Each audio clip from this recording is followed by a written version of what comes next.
শীতকাল মানেই বাঙালির আবেগ। আর পিঠা খাবো না তা কি করে হয়? চলে আসলাম মজার একটা পিঠার রেসিপি নিয়ে। আসসালামু আলাইকুম, সবাই কেমন আছেন? আজকে আপনাদের কি পিঠা করে খাওয়াবো বলেন তো? আজকে মজার একটা পিঠা আপনাদের করে খাওয়াবো।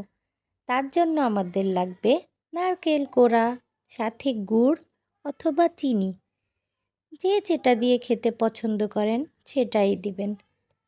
আমি তো গুড় ব্যবহার করেছি, আবার চিনিও ব্যবহার করেছি, সাথে আবার দিয়ে দিয়েছি 2-3টা এলাচি, আর দিয়েছি তেজপাতা।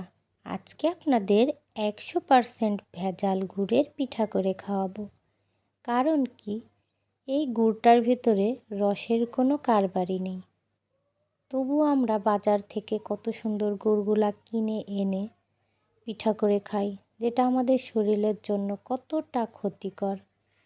জেনে বুঝে আমরা বিষ খাই মুখের স্বাদের জন্য। এটার ভিতরে আমি বাড়তি স্বাদের জন্য দিয়েছিলাম কিছু ভাজা তিল। এই যে এবার পিঠাটা রেডি করছি।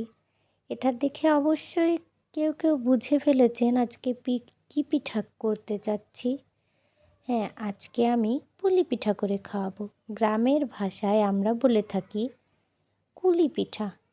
এটাকে আমরা ভাপা কুলি বলি।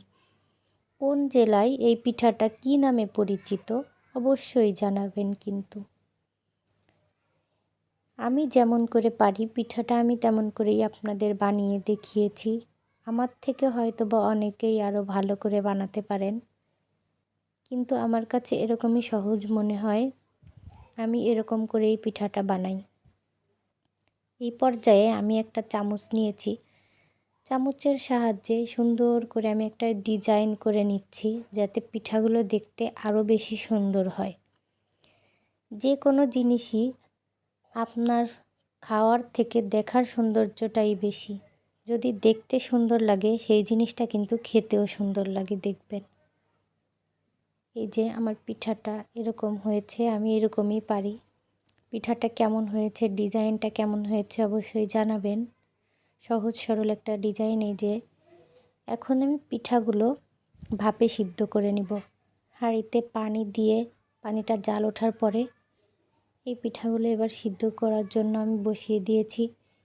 পিঠাগুলো সিদ্ধ হতে আমার 10-15 মিনিটের মতো সময় লাগবে। এই যে পিঠাগুলো সিদ্ধ হয়ে গেছে। দেখেন পিঠাগুলো কত সুন্দর, অসাধারণ হয়েছে দেখতে, খেতেও কিন্তু অনেক মজার ছিল। আল্লাহ হাফেজ, আজ এই পর্যন্ত। যারা আমার ভিডিওটা পুরো দেখেছেন তাদের জন্য অসংখ্য অসংখ্য ধন্যবাদ।